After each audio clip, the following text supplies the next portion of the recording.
BC కులగణన SC వర్గీకరణ అవగాహన ర్యాలీ. బీజేపీ ప్రభుత్వం అధికారంలో ఉన్న రాష్ట్రాల్లో బీసీలకు 42% రిజర్వేషన్ అమలు చేయాలని, లేని పక్షంలో బీజేపీ మంత్రులు, ఎమ్మెల్యేలు ప్రజలకు క్షమాపణ చెప్పాలన్నారు భూపాల్పల్లి ఎమ్మెల్యే గండ్ర సత్యనారాయణరావు. జయశంకర్ భూపాల్పల్లి జిల్లా కేంద్రంలోని బీసీ కులగణన ఎస్సీ వర్గీకరణపై నిర్వహించిన అవగాహన ర్యాలీలో MLA Gandra Satyanarayana Rao, trade corporation chairman అయిత ప్రకాష్ రెడ్డి తదితరులు పాల్గొన్నారు. ఈ ర్యాలీ భూపాల్పల్లి పట్టణంలోని జవహర్ నగర్ కాలనీ నుండి ప్రారంభమై ప్రధాన రహదారి మీదుగా అంబేద్కర్ సెంటర్ వరకు కొనసాగింది. ఈ సందర్భంగా నిర్వహించిన సమావేశంలో ఎమ్మెల్యే గండ్ర సత్యనారాయణరావు మాట్లాడారు.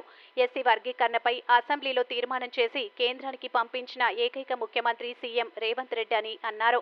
ఎస్సీ వర్గీకరణపై మాజీ సుప్రీంకోర్టు న్యాయమూర్తి ఆధ్వర్యంలో అడ్డంకులు రాకుండా న్యాయ సలహాలతో ప్రభుత్వం ముందుకు పోతుందని ఎమ్మెల్యే జీఎస్ఆర్ అన్నారు. తెలంగాణలో కులగణనపై 56 రోజులు ఇల్లు తిరిగి సర్వే చేపడితే కులగణనపై అర్థం లేని మాటలు మాట్లాడుతూ గత ప్రభుత్వ హయాంలో చేసిన సర్వే వివరాలు తెలపకుండా గత పాలకులు విమర్శలు చేయడం సిగ్గుచేటన్నారు. మీకు చిత్తశుద్ధి ఉంటే రాబోయే స్థానిక సంస్థల ఎన్నికల్లో బీసీలకు 42% రిజర్వేషన్లు ఇవ్వాలని అన్నారు. కాంగ్రెస్ ప్రభుత్వం రాబోయే స్థానిక సంస్థల ఎన్నికల్లో బీసీలకు 42% రిజర్వేషన్ ఖచ్చితంగా అమలు చేయబోతుందని ప్రజలు గమనించి కాంగ్రెస్ ప్రభుత్వానికి అండగా నిలవాలని ఈ సందర్భంగా తెలిపారు. 42% ఇవ్వాలని కేంద్ర ప్రభుత్వానికి అసెంబ్లీలో తీర్మానం పంపడమే కాకుండా ఈరోజు బీసీలకు మేము రేపు జరగబోయేటువంటి స్థానిక సంస్థల ఎన్నికల్లో మా పార్టీ పరంగా 42% ఇస్తామని చెప్పినటువంటి దమ్మున్న నాయకుడు రేవంత్ రెడ్డి గారని మీకు ఈ సందర్భంగా తెలియజేస్తున్నారు. మీరు మాట్లాడే వాళ్ళు ఎవరైతే ఉన్నారో బీజేపీ సోదరులారా, బీఆర్ఎస్ వాళ్ళు, మీకు దమ్ముంటే మీ రాష్ట్రాలలో కూడా మీ మోడీకి చెప్పి మీరు యొక్క 42% కులగణన భారతదేశ వ్యాప్తంగా చేసి అమలు చేసి తీరండి. లేకపోతే బీసీ సమాజానికి క్షమాపణ చెప్పండి. కానీ అది చెప్పకుండా ఈరోజు గద్దారును విమర్శించడం, ఉద్యమకారులను విమర్శించడం ఒక పనిగట్టుకొని మీరు ఒక ద్వేయంగా చేస్తున్నారు ఒక బీజేపీ కేంద్ర మంత్రులు. దానికి వత్తాసుగా బీఆర్ఎస్ కూడా పలుకుతా ఉంది. కనుక బీఆర్ఎస్ కూడా అనుమానండి, 42% మేము కూడా సర్పంచులుగా, ఎంపీటీసీలుగా, జెడ్పీటీసీలుగా టికెట్ ఇస్తామని ఎందుకు చెప్పలేకపోతున్నారు?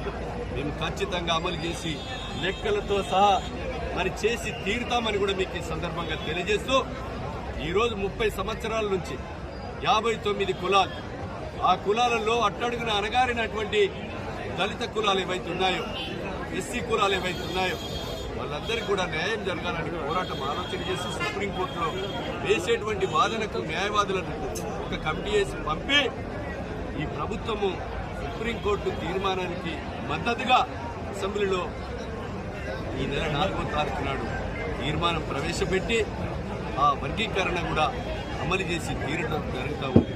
రోజు మందకృష్ణ మాదిగ కానీ, మా మాల సోదరులు కానీ, ఇంకా ఇతర కులస్తులు పోయి రిప్రజెంటేషన్ ముఖ్యమంత్రి గారికి ఇచ్చిన ఏదైతే మా యొక్క జ్యుడిషియల్ మరి రిటైర్డ్ సుప్రీంకోర్టు న్యాయవాది ఏదైతే ఒక నిపుణుడు ఉన్నాడో మక్తర్ గారికి మరి వారి యొక్క సూచన ప్రకారం చేశాం. వారి సూచన కొరకు మళ్ళీ ఏమన్నా సరి చేస్తే ప్రభుత్వం కూడా సరిచేయడం జరుగుతుందనేది నిన్న మందకృష్ణ గారికి కూడా చెప్పడం జరిగింది.